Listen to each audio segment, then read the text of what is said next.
Hey guys, my name is Jordan Harris and welcome back to YouTube. And today I'm going to do a huge X-Men tribute on the movies because, well, it's hard for me to remember all of the movies, but I'm just going to talk about how it's changed many people's lives when it comes to respecting people for who they are and showing a lot of empathy for people who have a different ability in their core.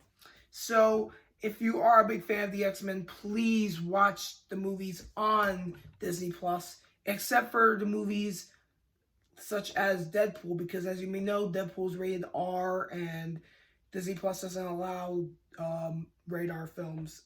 But Disney just announced that they're going to have a third Deadpool movie, and Disney's going to work on it.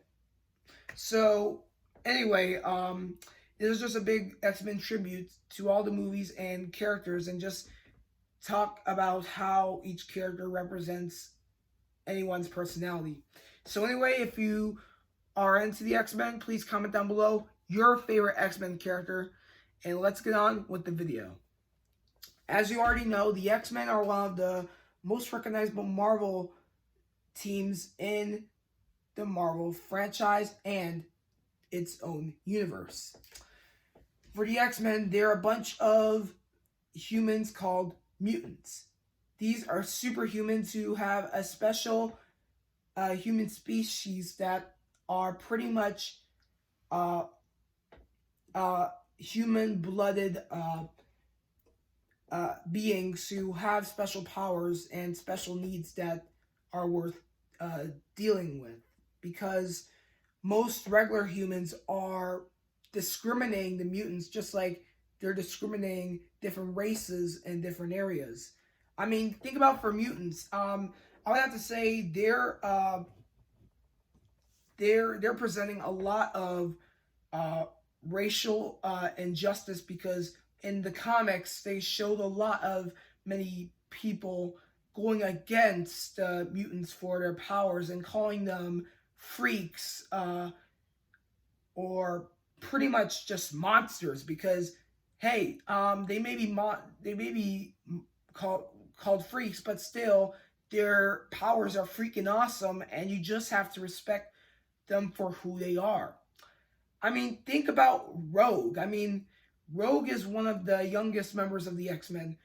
When she was developing her powers as a young teenage girl, she didn't know how she was dangerous to most people she was close with. I mean, she kissed her boyfriend once, and then he died when that kiss was actually pretty much poisonous, making her feel like she's the bad guy, running away from her family, then meeting Wolverine, having a little crush on him, but then fell for Iceman, who later on became a huge love interest in her life.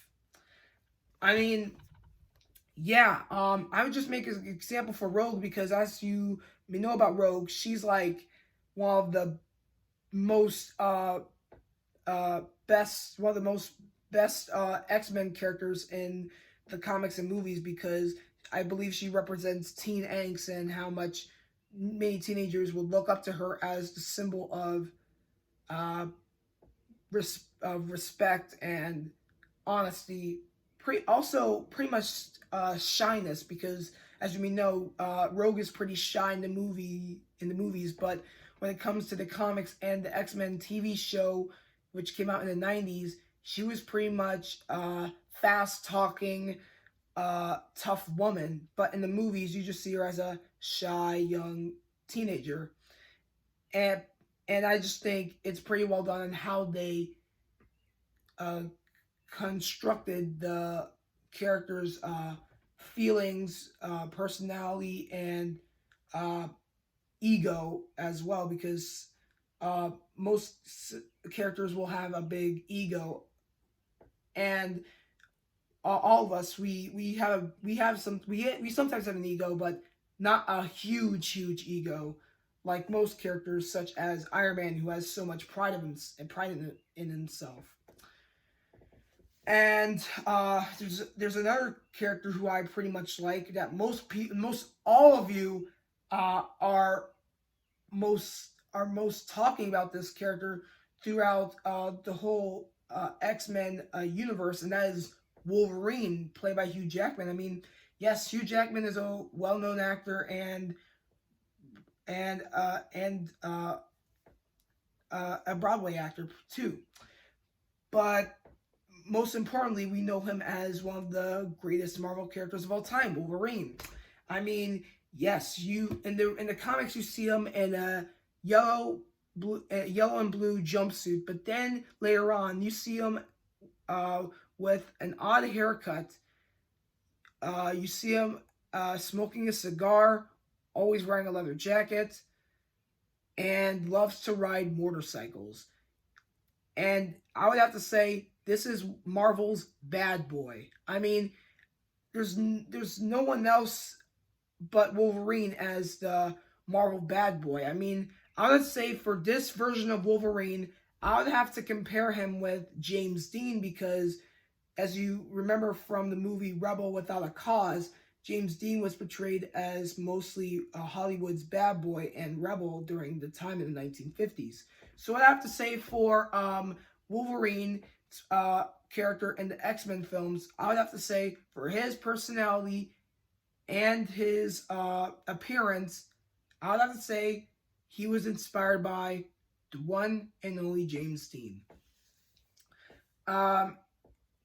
Most importantly, in the Logan movie, he died and was trying to protect his daughter, who is also a mutant. And well, it's sad how we might not see Wolverine maybe in the MCU because, as you may know, in the Logan film, like I said, he died by his evil brother, Sabretooth. Yeah. But yeah, anyway, if I know most of you guys love Wolverine, and I have to say I like Wolverine too because of his rough attitude and pretty much has a lot of sense than not most other characters. But most of all, he has a big temper. Next character I want to talk about is Storm. Storm is a great character you might know and recognize because of the actress who won an Academy Award in the movie Monster Ball. Halle Berry. I mean, Halle Berry is a great actress. She plays the role of Storm, a woman who was born in Kenya, and she was the princess of Kenya. And when she grew up, she started getting a lot of special elemental powers that are mostly based on the weather, which is, rain, snow, lightning, thunder, etc. And that's how she got her name, the Storm. Oro Monroe, as the weather goddess, she shows a lot of compassion and a lot of strength in her ability as a mutant. Being one of the original members of the X-Men in the X-Men films. Not in the comics, but in the movies. Cyclops and Jean Grey, the power couple. Cyclops, real name Scott Summers, he shoots lasers from his eyes, and because he's blind, and he wears shades to make sure he controls his powers from getting into a lot of havoc in the public.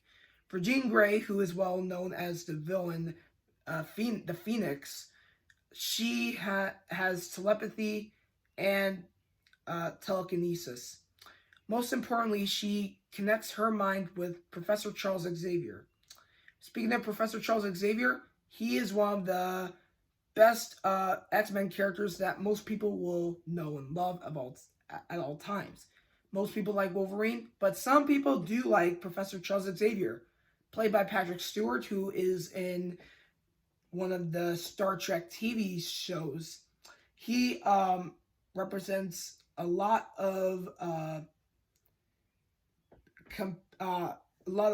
praise and a lot of strategic, has a big strategic mindset when it comes to teaching his students about using your powers for the good of mankind.